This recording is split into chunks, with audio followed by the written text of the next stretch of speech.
ناظرین کرام، علامہ شبلی نعمانی کی سیرت النبی صلی اللہ علیہ وآلہ وسلم کے مطابق عرب میں اسلام سے پہلے مختلف مذاہب تھے۔ بعض کا خیال یہ تھا ان میں سے کہ جو کچھ ہے زمانہ یا فطرت، قانون قدرت ہے، خدا کوئی چیز نہیں ہے معاذ اللہ۔ انہی لوگوں کی نسبت قرآن مجید میں ارشاد ربانی ہے، اعوذ باللہ من الشیطان الرجیم وقالوا ما ہی الا حیاتنا الدنیا نموت و نحیا وما یہلکنا الا الدہر۔ اور یہ لوگ کہتے ہیں کہ جو کچھ ہے یہی ہماری دنیا کی زندگی ہے، ہم مرتے اور جیتے ہیں اور ہم کو مارتا ہے تو زمانہ مارتا ہے۔ ناظرین کرام، بعض خدا کے تو قائل تھے لیکن اور جزا اور سزا کے منکر تھے۔ ان کے مقابلے میں قرآن مجید نے قیامت کے ثبوت پر اس طرح استدلال فرمایا۔ قرآن مجید میں ارشاد ربانی ہوا، اعوذ باللہ من الشیطان الرجیم قل یحییھا الذی انشاھا اول مرہ، کہہ دو کہ ہڈیوں کو وہی دوبارہ زندہ کرے گا جس نے پہلی مرتبہ پیدا کیا تھا۔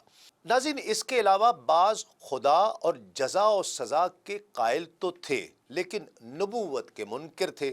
ان کا ذکر قرآن مجید میں اس آیت میں اس انداز سے بیان فرمایا گیا، اعوذ باللہ من الشیطان الرجیم وقالوا ما لہذا الرسول یاکل الطعام ویمشی فی الاسواق لولا انزل الیہ ملک فیکون معہ نذیرا۔ اور کافروں نے کہا، اس رسول کو کیا ہوا کہ یہ کھانا بھی کھاتا ہے اور بازاروں میں بھی چلتا پھرتا ہے، اس کی طرف کوئی فرشتہ کیوں نہیں اتار دیا گیا جو اس کے ساتھ لوگوں کو ڈرانے والا ہوتا۔ ان کا خیال تھا کہ اگر کوئی پیغمبر ہو سکتا ہے تو اس کو فرشتہ ہونا چاہیے جو حاجات انسانی سے منزہ اور مبرہ ہو، لیکن عموماً لوگ بت پرست تھے، وہ بتوں کو خدا نہیں سمجھتے تھے بلکہ کہتے تھے کہ خدا تک پہنچنے کا یہ وسیلہ ہے۔ قرآن مجید میں ارشاد ربانی ہوا، اعوذ باللہ من الشیطان الرجیم ما نعبدہم الا لیقربونا الی اللہ زلفیٰ، ہم ان بتوں کو صرف اس لیے پوچھتے ہیں کہ ہم کو خدا سے قریب کر دیں۔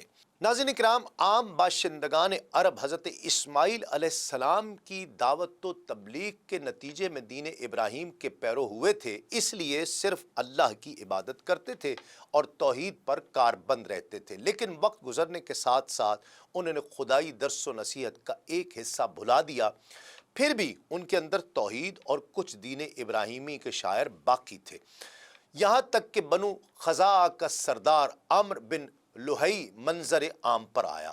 اس کی نشو و نما بڑی نیکوکاری، صدقہ و خیرات اور دینی امور سے گہری دلچسپی پر چونکہ ہوئی تھی، اس لیے لوگوں نے اسے محبت کی نظر سے دیکھا اور اسے اکابر علماء اور فضلاء اور اولیاء میں سے سمجھ کر اس کی پیروی شروع کر دی۔ اس شخص نے ملک شام کا سفر کیا، وہاں دیکھا تو بتوں کی پوجا کی جا رہی تھی۔ اس نے یہ سمجھا کہ یہ بھی بہتر اور برحق ہے، کیونکہ ملک شام تو پیغمبروں کی سرزمین اور آسمانی کتابوں کی نزول گاہ رہی ہے، چنانچہ وہ اپنے ساتھ ایک حبل نامی بت بھی لے آیا، اسے خانہ کعبہ کے اندر نصب کر دیا اور اہل مکہ کو اللہ کے ساتھ شرک کی دعوت دی۔ اہل مکہ نے اس پر لبیک کہا۔ اس کے بعد بہت جلد باشندگان حجاز بھی اہل مکہ کے ہی نقش قدم پر چل پڑے، کیونکہ وہ بیت اللہ کے والی اور حرم کے باشندے تھے۔ اس طرح عرب میں بت پرستی کا آغاز ہو گیا۔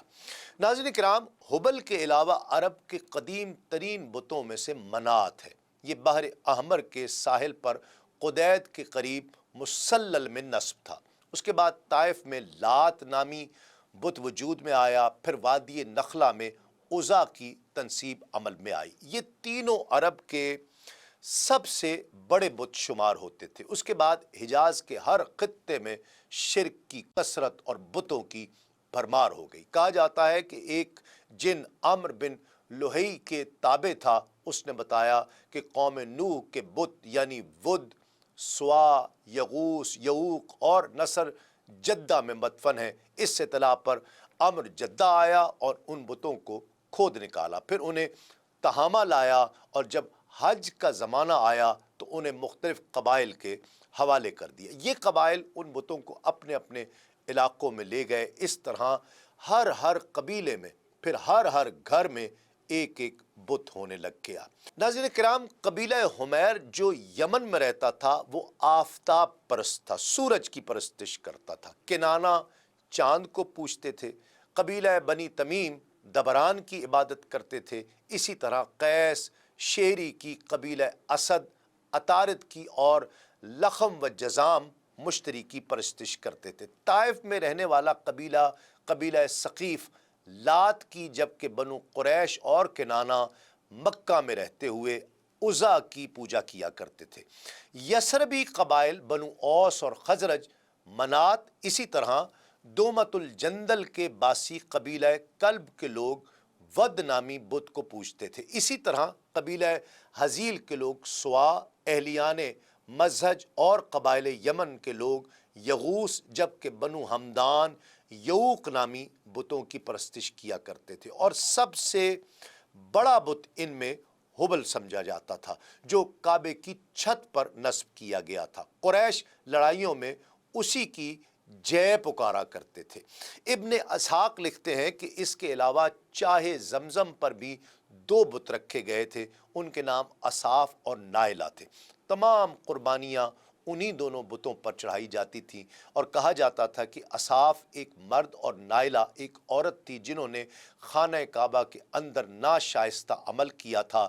اللہ رب العزت نے ان کی صورت کو مسخ فرما کر انہیں پتھر میں تبدیل کر دیا تھا، اس لیے قریش ان کی پوجا کیا کرتے تھے۔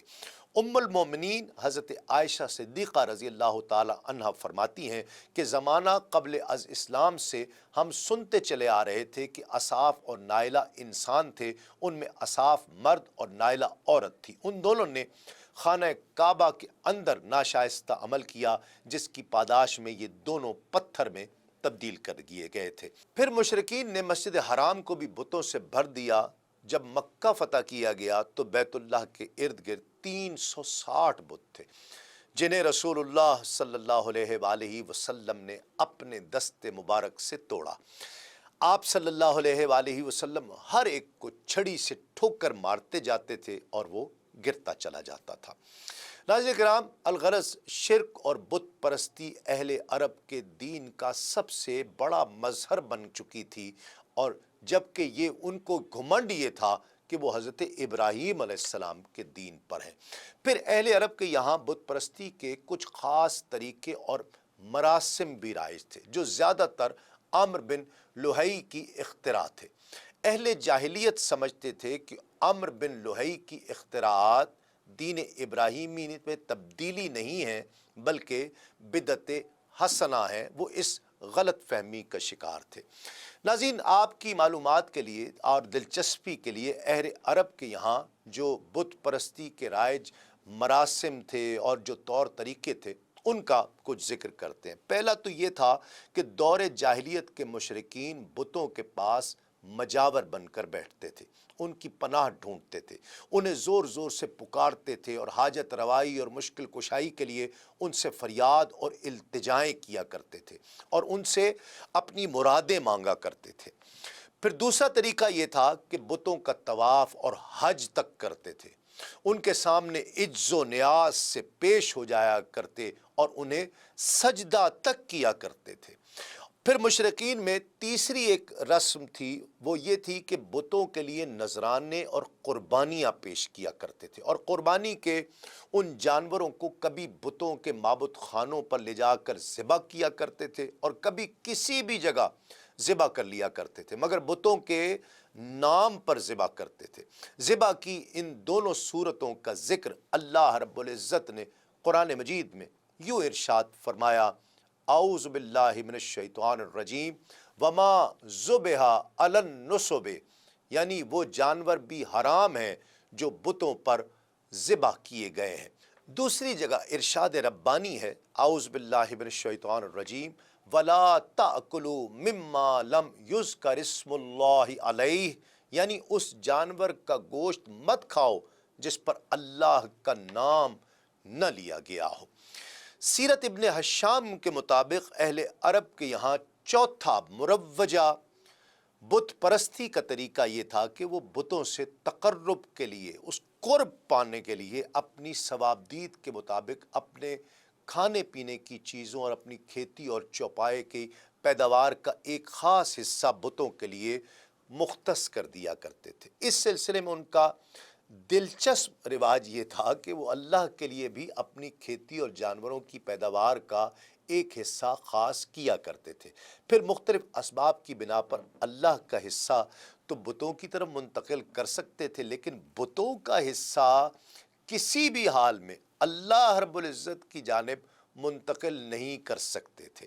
قرآن مجید میں ارشاد ربانی ہے، اعوذ باللہ من الشیطان الرجیم، وَجَعَلُوا لِلَّهِ مِمَّا زَرَعَ مِنَ الْحَرْثِ وَالْأَنْعَامِ نَصِيبًا فَقَالُوا هَذَا لِلَّهِ بِزَعْمِهِمْ وَهَذَا لِشُرَكَائِنَا فَمَا كَانَ لِشُرَكَائِهِمْ فَلَا يَصِلُ إِلَى اللَّهِ وَمَا كَانَ لِلَّهِ فَهُوَ يَصِلُ إِلَى شُرَكَائِهِمْ سَاءَ مَا يَحْكُمُونَ۔ اللہ نے جو کھیتی اور چوپائے پیدا کیے ہیں اس کا ایک حصہ انہوں نے اللہ کے لیے مقرر کیا اور کہا ان کے خیال میں یہ اللہ کے لیے ہے اور یہ ہمارے شرکاء کے لیے ہے، تو جو ان کے شرکاء کے لیے ہوتا ہے وہ تو اللہ تک نہیں پہنچتا، مگر جو اللہ کے لیے ہوتا ہے وہ ان کے شرکاء تک پہنچ جاتا ہے۔ کتنا برا ہے وہ فیصلہ جو یہ لوگ کرتے ہیں۔ ناظرین کرام، اہل عرب میں بتوں کے تقرب کا پانچواں طریقہ یہ بھی تھا کہ وہ مشرکین کھیتی اور چوپائے کے اندر مختلف قسم کی نظریں مانا کرتے تھے۔ اللہ رب العزت کا ارشاد پاک ہے، اعوذ باللہ من الشیطان الرجیم، وَقَالُوا هَٰذِهِ أَنْعَامٌ وَحَرْثٌ حِجْرٌ لَا يَطْعَمُهَا إِلَّا مَن نَّشَاءُ بِزَعْمِهِمْ وَأَنْعَامٌ حُرِّمَتْ ظُهُورُهَا وَأَنْعَامٌ لَا يَذْكُرُونَ اسْمَ اللَّهِ عَلَيْهَا افْتِرَاءً عَلَيْهِ۔ ان مشرکین نے کہا کہ یہ چوپائے اور کھیتیاں ممنوع ہیں، انہیں وہی کھا سکتا ہے جسے ہم چاہیں ان کے خیال میں، اور یہ وہ چوپائے ہیں جن کی پیٹھ حرام کی گئی ہے، نہ ان پر سواری کی جا سکتی ہے، نہ سامان لادا جا سکتا ہے، اور کچھ چوپائے ایسے ہیں جن پر یہ لوگ اللہ پر افتراء کرتے ہوئے اللہ کا نام نہیں لیتے۔ دین اسلام کے مختلف امور سے آگہی کے لیے ابھی سنو نیوز کا یوٹیوب چینل سبسکرائب کیجئے اور بیل آئیکن کا بٹن ضرور پریس کیجئے۔